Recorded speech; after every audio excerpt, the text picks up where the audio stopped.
Hello guys, तो स्वागत है आप सभी का पीएस एक्सप्लेन चैनल में। TM Sahil, OP and Ghasiram Das, thank you 40 rupees super chat. तो चलिए स्टार्ट करते हैं। लास्ट एपिसोड में हमने देखा था जब शिवन ओल्ड वे के ऊपर अटैक करने वाला होता है तभी डार्क वेब के लोग उसके ऊपर अटैक कर देते हैं। अटैक को डॉज करते हुए शिवन सोच रहा होता है आखिर ये कमीने है कौन। ये बोलते हुए वो एक डार्क वेब के बंदे को मार डालता है। तभी मैनेजर खड़ा होते हुए बोल रहा होता है अब यहाँ पे एक्टिंग करने का ना कोई फायदा नहीं, हमारे पास ये आखिरी मौका, इसको शूट करके खत्म करो। ये बोलते हुए सभी लोग अपनी गन्स लेके शिवन के पीछे पड़ जाते हैं। वहीं शिवन फुल स्पीड से भागते हुए खिड़की तोड़ के वहाँ से बाहर निकल जाता है। मैनेजर बोल रहा होता है भले ही आज कुछ भी क्यों ना हो जाए लेकिन यहाँ से बच के नहीं निकलना चाहिए। जहाँ तक ये दिखता रहे ना वहाँ तक इसके ऊपर शूट करते रहो। ये कोई सुपरमैन तो है नहीं कि हमारी गोली के लगने के बावजूद भी ये भाग पाएगा। जब तक ये गोली को डॉज कर लेता है तब तक इसकी किस्मत है। और डूम्सडे ऐसा भी हो सकता है ना कि यहाँ से भागने में कामयाब हो जाए। इसी वजह से हमारे जो रॉकेट लॉन्चर्स है ना उन सभी को रेडी कर दो। जब शिवन दौड़ ही रहा होता है तभी उसे कंधे पे आके गोली लग जाती है, लेकिन उसकी पहनी गई हेवनली सिल्क वर्म आर्मर की वजह से वो गोली उसकी बॉडी को नहीं छुपाती। शिवन सोच रहा होता है इन लोगों को क्या लगा था क्या मुझे मारना इतना आसान है। अगर कुछ गोली और वेपन्स का यूज करते हुए मेरे को मार सकते तो मैं कब का मारा गया होता। मेरे मास्टर ने प्रोटेक्टिव आर्मर के तौर पे मुझे सिल्क वर्म आर्मर दिया है। अगर इस आर्मर के ऊपर गोली लगती है ना तो सिर्फ और सिर्फ मेरे को फोर्स महसूस होगा। गोली के अटैक को ये संभालेगा। अब ऐसा तो है नहीं कि ये लोग मेरे को मारने के लिए रॉकेट लॉन्चर को ही लेके आ जाएंगे, क्योंकि सिर्फ और सिर्फ रॉकेट लॉन्चर ही है जो कि मेरे को भी मार सकता है। तभी वो अपने सामने वाली गाड़ी के ड्राइवर को निकाल के बाहर फेंक देता है। शिवन बोल रहा होता है तुम्हारी गाड़ी की ना मेरे को तुम्हें ज्यादा जरूरत है। वहीं ड्राइवर बोल रहा होता है चोर कहीं के आखिर तुम ये क्या कर रहे हो, मेरी गाड़ी को चुराते हुए तुम इतना घटिया रीजन दे रहे हो। शिवन बोल रहा होता है वो तो अच्छी बात है कि मेरे को ऐसा निकलने की जल्दी है, वरना अगर मेरे को यहाँ पे रुकना होता ना तो मैं तुम्हारी हड्डी पसली एक कर देता। अपनी ये गंदी शकल ना मेरे को कभी मत दिखाना वरना तुम्हारी दिक्कत खड़ी हो सकती है। वही शॉक्ड होते हुए चश्मे वाला बंदा बोल रहा होता है क्या मैंने सही देखा, क्या टोनी स्टार्क कैसे गाड़ी लेके गया है। फिर शिवन वहाँ से गाड़ी लेके निकल गया होता है। वही चश्मे वाला बंदा बोल रहा होता है कोई तो मेरी हेल्प करो, नेशनल क्रश टोनी स्टार्क ने मेरी गाड़ी चुरा ली। वैसे अगर मैं किसी को बोलूँ ना कि टोनी स्टार्क ने मेरी गाड़ी चुराई है तो कोई मेरे बातों पर भरोसा नहीं करेगा, क्योंकि सभी तो यही बोले हैं कि मेरी बेकार से गाड़ी की टोनी स्टार्क को क्या ही जरूरत पड़ गई। पर अब मैं कैसे बताऊँ कि सच में वो चोर ना टोनी स्टार्क है जिसने की मेरी गाड़ी चुराई है। वहीं ड्राइव करते हुए शिवन को बहुत ही गुस्सा आ रहा होता है। शिवन सोच रहा होता है अच्छा खासा मैं गया था ओल्ड वे को मार के उसका मैंने टोनी स्टार्क को फंसाने के लिए, कहा तो आज मैं उसकी सुबह खराब करने वाला था और आज की सुबह मेरे ही जाने बनाई। मेरे को तो याद ही नहीं आ रहा कि मैंने आखिर लास्ट टाइम ऐसे कौन से बंदे को ऑफेंड कर दिया जो कि मैं जान के पीछे ऐसे पड़ा हुआ है। इतने सारे लोग मेरे को मारने के लिए मरने जीने के लिए भी तैयार है और अभी तो मैंने अपना चेहरा ही बदल रखा है। तो फिर आखिर इन लोगों को मेरी आइडेंटिटी के बारे में कैसे पता। चाहे मैं किसी भी एंगल से क्यों ना सोचूं मेरा दिमाग काम नहीं कर रहा, कोई भी चीज यहाँ पे सेंस ही नहीं बना रही। वही होटल में खड़े डार्क वेब के बंदे बोल रहे होते हैं डूम्सडे रिपोर्ट है, टोनी स्टार्क होटल की खिड़की तोड़ के बाहर भाग गया। फिर उसने एक बंदे से कार छीनी और उससे वो बहुत ही दूर भाग चुका है। अभी वो हमसे इतना दूर निकल चुका है ना कि हम उसका पीछा नहीं कर पाएंगे और हमारी काफी सारी गोलियों ने उसको टच भी किया लेकिन उसे कुछ खास उसका हुआ नहीं। शायद से उसके पास में ना कोई बहुत ही पावरफुल बुलेट प्रूफ आर्मर है, तो इसी वजह से गोलियों से अटैक करने का कोई फायदा नहीं होने वाला। हमें अपने प्लान भी रॉकेट लॉन्चर को यूज करना होगा। अभी टोनी स्टार्क अपनी गाड़ी लेकर ना रिवर साइड की तरफ गया है, तो आप प्लीज हमारे रॉकेट लॉन्चर को ना लॉन्च करवा दीजिए। डूम्सडे बोल रही होती है तुम ना बिल्कुल भी टेंशन मत लो, मैंने ऑलरेडी हेलीकॉप्टर को उसके पीछे लगवा दिया है। मेरे को लग ही रहा था कि वो इस अटैक से बच जाएगा, क्योंकि जैसा उसका रिकॉर्ड रहा है ना ऐसे छोटे मोटे अटैक उसका कुछ भी नहीं बिगाड़ सकते। मैंने होटल के बाहर गाड़ी भिजवा दी है, तुम सभी लोग अपने अपने वेपन्स को लो उस गाड़ी से आ जाओ। ये कंफर्म करने के लिए कि टोनी स्टार्क मरा है कि नहीं तुम सभी लोग ना पर्सनली जाओगे। फिर वो सारे के सारे डार्क वेब के बंदे होटल चले गए होते हैं। हम देखते हैं थोड़ी देर पहले हुई भगदड़ की वजह से यहाँ पे काफी सारे लोगों की जान चली गई होती है। काफी सारे ऐसे इनोसेंट लोग जिनका ना इस मैटर से कुछ लेना भी नहीं था वो भी मारे गए। घबराते हुए जिलिंग बोल रही होती है ग्रैंडपा मुझे ना बहुत ही डर लग रहा है। अभी यहाँ पे थोड़ी देर पहले ना बहुत सारे लोग थे, वो हम लोग को तो नहीं मारेंगे ना। आखिर सिटी के टॉप होटल में इतना बड़ा अटैक हुआ कैसे। ओल्ड वे बोल रहे होते तो मेरे को भी समझ में नहीं आ रहा। ये पूरे शंघाई सिटी का ना नंबर 1 होटल है और ओल्ड मास्टर किन के दिए गए बर्थडे पार्टी की वजह से ना शहर का हर दूसरा बंदा यहाँ पे स्टे कर रहा है। ऐसे में दिन के उजाले में टेररिस्ट अटैक होना ये बहुत ही बुरा था। आखिर सिटी की पुलिस कर क्या रही है। तुम एक सेकेंड रुको, मैं अभी के अभी ना पुलिस चीफ को कॉल करता हूँ। आखिर ऐसे कैसे यहाँ पे टेररिस्ट अटैक हो सकता है जहाँ पे हम लोग स्टे कर रहे हैं। इतना सब कुछ हो गया और एक सिंगल पुलिस वाला भी यहाँ तक नहीं पहुँचा। लगता है कि इन लोगों की क्लास लगाना बहुत ही इंपॉर्टेंट हो चुका है। वहीं दूसरी तरफ हम देखते हैं शिवन को जो कि अपनी कार लेके मेन सिटी की तरफ आगे बढ़ रहा होता है। शिवन सोच रहा होता है आखिर मेरे को टारगेट करने वाले लोग कौन थे। एक सेकेंड रुको, मेरे को समझ में आ गया कि मेरे को टारगेट किसने किया है। लगता है कि टोनी स्टार्क मेरे को मरवाना चाहता है। इसी वजह से उसने अपने बंदों को मेरे पीछे लगवा रखा था। और जैसे ही मैं बाहर आया ना, वैसे उन लोगों ने मेरे ऊपर फुल फोर्स से अटैक किया कि मैं मारा जाऊं। उसको पता है कि मेरे पास ना कितनी शानदार नॉलेज है, अगर मैं जिंदा रहूंगा तो मैं उसके लिए थ्रेट हो सकता हूँ। लेकिन क्या सच में वो बंदा मेरे ऊपर इतना खतरनाक अटैक करवा सकता है, या फिर कहीं ऐसा तो नहीं कि मैं सब कुछ गलत समझ रहा हूँ। असल में यहाँ पे टारगेट तो मैं था ही नहीं, मैं तो यहाँ पे इसी वजह से फंसे क्योंकि मेरे पास में टोनी स्टार्क का चेहरा था। असल टारगेट और कोई नहीं बल्कि वो कमीना टोनी स्टार्क है। अगर ऐसी ही बात तो मेरे को जल्दी करनी होगी और ऐसा निकलना होगा, क्योंकि अब तो मेरे को बिल्कुल भी नहीं पता कि इस कमीने ने ना कितने पावरफुल लोगों को ऑफेंड कर रखा है। और यहाँ पे मेरे को मारने के लिए लोग किस हद तक जाएंगे। मेरे को इन लोगों को बताना पड़ेगा कि ये लोग गलत कर रहे हैं, मैं इन लोगों का टारगेट नहीं हूँ। पता नहीं मैंने कौन से मनहूस घड़ी में टोनी स्टार्क के चेहरे का मास्क लगा लिया। अगर मेरे पास में टाइम होता ना तो फटाफट से इसको निकाल के यहाँ से निकल जाता, लेकिन अब तो मैं कुछ भी नहीं कर सकता। अगर मैंने इन लोगों के सामने अपना रूप चेंज किया ना, तो इन लोगों को तो यही लगेगा कि टोनी स्टार्क ने अपना रूप चेंज किया है। तभी वहाँ पे शियून के पीछे एक हेलीकॉप्टर आ गया होता है। शियून बोल रहा होता है, क्या अब एक हेलीकॉप्टर?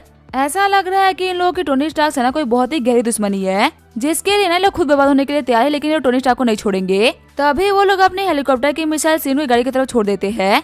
वहीं चिल्लाते हुए शियून बोल रहा होता है, तुम लोग गलत कर रहे हो, मैं टोनी स्टार्क नहीं हूँ, मेरे पास ना उसका चेहरा है। देखो तुम लोग ना इतना एफर्ट लगा रहे हो वो भी गलत इंसान के पीछे, तुम लोग का एफर्ट वेस्ट हो जाएगा। ये एक बहुत ही बड़ी गलतफहमी है जो कि मैंने क्रिएट करी है। प्लीज मेरे को एक्सप्लेन करने का मौका दो, हम लोग ना साथ में मिलकर टोनी को मारेंगे। लेकिन तब तक रॉकेट लॉन्चर की वजह से शियून की गाड़ी ब्लास्ट हो जाती है और बहुत ही मुश्किल से वक्त रहते हुए शियून गाड़ी से बाहर आता है। पर इतने बड़े धमाके की वजह से वो काफी ज्यादा घायल हो गया होता है, यहाँ तक कि उसे कपड़े भी फट गए होते हैं। शियून बोल रहा होता है, लगता है कि जब मैंने बोला था ना कि मेरे को सिर्फ रॉकेट लॉन्चर ही मार सकता है, उस चीज को इन लोगों ने बहुत ही सीरियसली ले लिया। अगर मेरे को गलती से एक शॉट भी और लग गया ना, तो फिर मेरी बॉडी के चिथड़े उड़ जाएंगे। मेरे को मास्टर से बोलना चाहिए था कि वो मेरे लिए शॉक एब्जॉर्बर आर्मर भी बनवा दे, क्योंकि अब आर्मर ना शॉक को एब्जॉर्ब नहीं कर सकता, इसी वजह से मैं घायल हो रहा हूँ। तभी शियून नोटिस करता है पानी को। शियून बोल रहा होता है कि मैं पानी में चला गया तो मैं जो फेस मास्क है ना वो हट जाएगा, और हो सकता है कि मैं रियल चेहरे को देखने के बाद में ये लोग मेरे को छोड़ दे और फिर रियल टोनी को मारने के लिए उसके पीछे पड़ जाए। फिर उनके अटैक को डॉज करते हुए शियून जाके पानी में कूद जाता है। पायलट बोल रहा होता है, मैंने टारगेट को लॉक कर लिया है, अभी वो थोड़ी देर पहले जाके पानी में कूदा है। अब मेरे अगले निशाने के साथ ही हम हमारे आज तक के सबसे बड़े सरदर्द को खत्म कर देंगे। ये बोलते हुए लगातार पानी के ऊपर बहुत सारे मिसाइल्स दाग देता है। रिपोर्ट करते हुए कैप्टन बोल रहा होता है, कैप्टन डूम्सडे, मैंने जितनी मिसाइलें दागी है ना उतने में तो टोनी स्टार्क की हड्डी तक नहीं बची होगी। इसी के साथ में हमारा जो ये मिशन है ना ये कंप्लीट होता है। थोड़ी देर के अंदर ही ब्रेकिंग न्यूज बन गई होती है कि टोनी स्टार्क के ऊपर अटैक हुआ है। हर दूसरे चैनल पे यही न्यूज आ रही होती है कि टोनी स्टार्क को शंघाई के बीचों बीच मार दिया गया। पहले जब वो होटल के अंदर थे तब उनके ऊपर गोली चलाई गई, पर जैसे अपनी जान बचा के होटल से दूर भागे ना तो उनके ऊपर मिसाइल छोड़ दी गई, और अब सी के अंदर उनकी डेड बॉडी मिली है। बॉडी की हालत इतनी खराब हो चुकी है कि फेस को पहचाना बहुत ही मुश्किल है, लेकिन कपड़े बता रहे हैं कि टोनी स्टार्क ही थे। वहीं लोग कमेंट्स में बात कर रहे होते कि बिलीव नहीं हो रहा कि टोनी स्टार्क मारा गया, कहीं ये न्यूज वाले टीआरपी कमाने के लिए फेक न्यूज तो नहीं बना रहे ना, आखिर इतना बड़ा बंदा कैसे मर सकता है। वहीं कुछ लोग बोल रहे होते हैं ये न्यूज ना फेक नहीं है, मीडिया में इतनी हिम्मत नहीं है कि वो टोनी स्टार्क के बारे में कोई भी गलत न्यूज छाप दे, और खासकर ऐसी न्यूज़ें। वहीं दूसरी तरफ जो हमारा टोनी होता है अपनी नींद पूरी करके कमरे से बाहर निकल गया होता है। टोनी बोल रहा होता है, बहुत दिनों बाद में इतनी चैन की नींद आई है, पता नहीं सुबह उठ के ऐसा लग रहा है कि कोई मेरा बहुत ही बड़े सर का दर्द हल्का हो गया। वैसे मैंने उठने में बहुत ही देर कर दी, देखते हैं कि ब्रेकफास्ट मिलता है कि नहीं। अभी तक तो लंच का टाइम हो गया होगा तो सभी लोग रेस्टोरेंट के अंदर लंच कर रहे होंगे। जैसे ही वो रेस्टोरेंट के अंदर आता है वो देखता है पुलिस वालों को, जिन्होंने नाकाबंदी कर दी होती है, और वो हर जगह से एविडेंस को कलेक्ट कर रहे होते हैं। भीड़ को साइड करते हुए टोनी बोल रहा होता है, यहाँ पे क्या हुआ मेरे को भी देखना है, आखिर इस रेस्टोरेंट में इतनी तोड़फोड़ कैसे मच गई, क्या यहाँ पे कोई गुंडे वगैरह आए थे क्या, इतना सब कुछ हो गया और मुझे किसी ने इस चीज के बारे में इन्फॉर्म तक नहीं करा। तभी साइड से वुशुआंग की आवाज आती है। रोते हुए वुशुआंग बोल रही होती है, मैं इस चीज को नहीं मान सकती, जब तक मैं टोनी की बॉडी को नहीं देख लेती मैं नहीं मानूंगी कि टोनी मर गया है, आखिर शंघाई के बीचों बीच उसको कोई कैसे मार सकता है। वहीं वुशुआंग का भाई बोल रहा होता है, सिस्टर अपना पहले शांत हो जाओ, देखिए मुझे भी आपसे ये कहने में बिल्कुल भी अच्छा नहीं लग रहा, लेकिन सच में टोनी स्टार्क मारा चुका है, और आखिर आप उसकी कौन सी बॉडी देखने की बात कर रही हो। टोनी स्टार्क को मारने के लिए ना हमलावरों ने मिसाइल का यूज किया है, और उस मिसाइल की वजह से उसकी बॉडी का कोई भी हिस्सा नहीं बचा। अगर आपको उसकी बॉडी मिलेगी ना तो भी टुकड़ों में देखने को मिलेगी, और आप उसकी वो बॉडी देखने के बाद भी ना उसको बिल्कुल भी नहीं पहचान पाओगी। प्लीज आप खुद को संभालो, अभी टोनी स्टार्क का फ्यूनरल भी है, तो हम लोग को ना बहुत कुछ झेलना है। चिढ़ते हुए टोनी बोल रहा होता है, आखिर मैं मरा कब, जो कि मेरे फ्यूनरल तक की बात पहुंच गई। आखिर ये वुशुआंग का भाई मेरे बारे में क्या बकवास कर रहा है, अगर ये कोई मजाक है ना तो मेरे को अपने बारे में ऐसे मजाक पसंद नहीं। तभी वो सभी लोग वहाँ पे टोनी को देखते हुए काफी शॉट हो जाते हैं। वुशुआंग बोल रही होती है टोनी तो तुम हो, वहीं ईहान बोल रही होती है टोनी तो जिंदा है। तो फिर आखिर जो न्यूज में बताया जा रहा था, यहाँ पे सभी लोग बात कर रहे थे वो अटैक हुआ किसके ऊपर, आखिर तो टोनी जिंदा है तो मरा कौन। चलो जो भी हो टोनी सेफ है, काफी अच्छी बात है। वहीं वुशुआंग का भाई बोल रहा होता है तो टोनी स्टार्क का भूत है। चिढ़ते हुए टोनी बोल रहा होता है मैं कोई भूत वूत नहीं हूँ, पता नहीं तुम लोग की क्या ही दिक्कत है, तुम लोग ना हर बार मेरे बारे में बेकार बेकार रूमर को फैलाते रहते हो। पहले तुम लोगों ने रूमर फैलाया था कि मेरे पास में पैसे खत्म हो चुके हैं और उस रूमर की वजह से कितनी सारी दिक्कतें आई थी, और अब तुम लोगों ने मेरे बारे में एक नया रूमर फैला दिया। अपने आगे खोल के देख लो, मैं मरा नहीं हूँ, मैं जिंदा हूँ और एकदम ठीक हूँ। इस बार जिसने भी ये रूमर फैलाया है ना, मैं उसको नहीं छोड़ने वाला। तभी जो वुशुआंग होते वो रोते टोनी को गले लगा लेती है। वुशुआंग बोल रही होती है मेरे को पता था कि तुम एक बहुत ही शक जानो, इन छोटे मोटे गोली बारूद से ना तुम नहीं मरने वाले, पर यहाँ पे कोई भी ना मेरे को भरोसा नहीं करता कि तुम ठीक हो। ईहान बोल रही होती है टोनी यहाँ पे जो भी लोग तुम्हारे मरने के बारे में बात कर रहे हैं ना, वो किसी ने रूमर नहीं फैलाया, इन सभी लोगों ने एक वीडियो देखी और ये सभी लोग ना उसी वीडियो के ऊपर भरोसा कर रहे हैं। तुम इस रेस्टोरेंट को देख रहे हो, आज सुबह ही ना इस रेस्टोरेंट के ऊपर अटैक हुआ था और यहाँ से एक फुटेज बाहर निकले जिसके अंदर दिख रहा है कि कोई टेररिस्ट तुम्हारे ऊपर अटैक कर रहे हैं।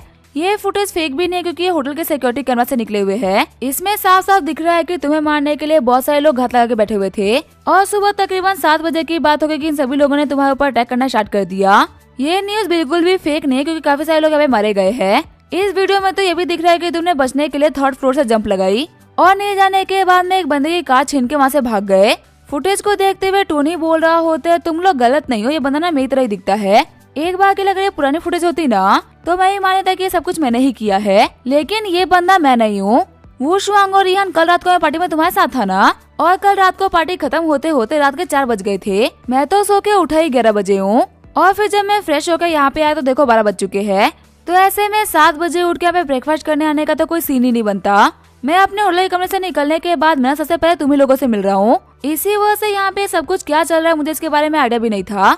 टोनी सोच रहा होता है मेरे डैड ना बहुत ही खतरनाक इंसान है, वो ऑलरेडी आंटी लेके भाग चुके हैं और आखिर मैं और वांग किसके बच्चे, उन्होंने इस चीज को भी लेके ना बहुत ही बड़ा कंफ्यूजन क्रिएट कर रखा है। ऐसे में पॉसिबल है कि मेरा कोई ट्विन ब्रदर भी हो जो कि शायद मुझसे मिलने के लिए आया था और आज उस बेचारे का काम ही तमाम हो गया। वैसे 1 सेकंड रुको, मैं भूल गया था कि ये मान हुआ है। मैं बॉलीवुड की मूवी की तरह नहीं सोच सकता। पक्का है जो भी बंदा यहाँ पे आया था ना वो रूप बदल के यहाँ पे आया था और मेरे चेहरे के साथ में वो कुछ बहुत ही बुरा करने का सोच रहा था। हो सकता है कि वो मेरे चेहरे का यूज करते हुए किसी को मारने की सोच रहा हो, क्योंकि अगर वो मेरे चेहरे के साथ में किसी को मार भी देता है ना तो सारी की सारी दिक्कतें मेरे ऊपर आएगी और खुद को इनोसेंट प्रूव करने का मेरे पास में कोई तरीका भी नहीं बचेगा। मानना पड़ेगा इस बंदे ने ना बहुत ही फुल प्रूफ प्लान बनाया था। मैं फर्स्ट भी आता हूँ, मेरे को पता भी नहीं चलता कि मैं फंस चुका हूँ, लेकिन मेरी किस्मत इस बंदे के प्लान के ऊपर भारी पड़ गई। यहाँ पे मेरे को मारने के लिए डार्क वेब के बंदे घटा के बैठे हुए थे और जैसे उन लोगों ने नकली टोनी को देखा ना, उन लोगों ने उसके ऊपर अटैक करना स्टार्ट कर दिया। देखा है तो ये कह सकते हैं कि डार्क वेब वालों ने मेरी जान बचाई है और जिस बंदे ने अपना रूप बदल के मेरा चेहरा लिया था ना, उसने मेरे ऊपर आई हुई मौत को अपने ऊपर ले लिया। वैसे ये न्यूज अभी तक सभी लोग देख चुके होंगे ना, और सभी लोग काफी ज्यादा परेशान भी होंगे। जो मेरी जारवी से वो सभी के साथ में चैट पे बात करती है, कॉल से बात नहीं करती। और अगर उन सभी लोगों ने मेरे को कॉल करके कंफर्म करने का ट्राई किया होगा तो मुझे उन लोगों को कॉल करने में बहुत ही टाइम लग जाएगा। फिर वो जैसे ही फोन को चेक करता था उसको उसके मिलने वाले सभी लोगों ने कॉल किया होता है।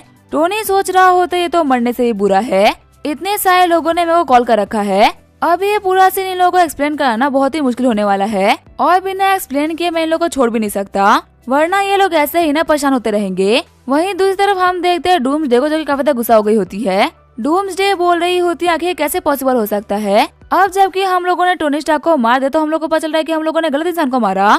थोड़ी देर पहले टोनी स्टार्क अपने कमरे से बाहर आया है और उसने आने के बाद में ये बात रिवील करी कि वो सुबह के 11 बजे तो सो रहा था और रात की पार्टी के बाद में वो पहले अपने कमरे से बाहर निकल रहा है। हमें लगा कि वो बंदा टोनी है, इसी वजह से हम लोगों ने अपनी जान तक की परवाह नहीं करी और हमारे लोग उस बंदे के ऊपर अटैक करने के लिए आगे बढ़ गए। हमें लगा था कि भले ही हमें इस फाइट के अंदर ना काफी सारे लॉसेस हुए हैं, लेकिन कम से कम हमारा सबसे बड़ा दुश्मन तो मारा गया। पर जाके पता चल रहा है कि हम लोगों ने इतनी मेहनत गलत इंसान के पीछे करी थी। वैसे 1 सेकंड रुको, ऐसा भी तो हो सकता है ना कि टोनी को हमारे प्लान के बारे में पहले से पता चल गया हो और शायद से इसी वजह से उससे अपनी सेफ्टी को इंश्योर करने के लिए अपने बॉडी डबल को भेजा। सच में ये कमीना टोनी ना बहुत ही स्मार्ट है। हम भले ही कितना ही तगड़ा प्लान क्यों ना बना ले, लेकिन हमेशा इस बंदे के पास में उसका तोड़ होता है। तभी वहाँ पे डूम्सडे के फोन के ऊपर हमेशा ऐसा कॉल आने लगता है। डूम्सडे बोल रही होती है लगता है कि इन लोगों को पता चल गया कि हमने इस बंदे को मारा है ना, वो टोनी स्टार्क नहीं है, इसी वजह से शायद से मिस्टर एक्स कॉल कर रहे हैं। जैसे वो कॉल को रिसीव करते तभी मिस्टर एक्स बोल रहे होते आगे क्या हुआ, क्या हम लोगों ने गलत इंसान को मार दिया है। अब इसका क्या होगा हम देंगे नेक्स्ट एपिसोड में। तब तक के लिए वीडियो देखने के लिए थैंक यू।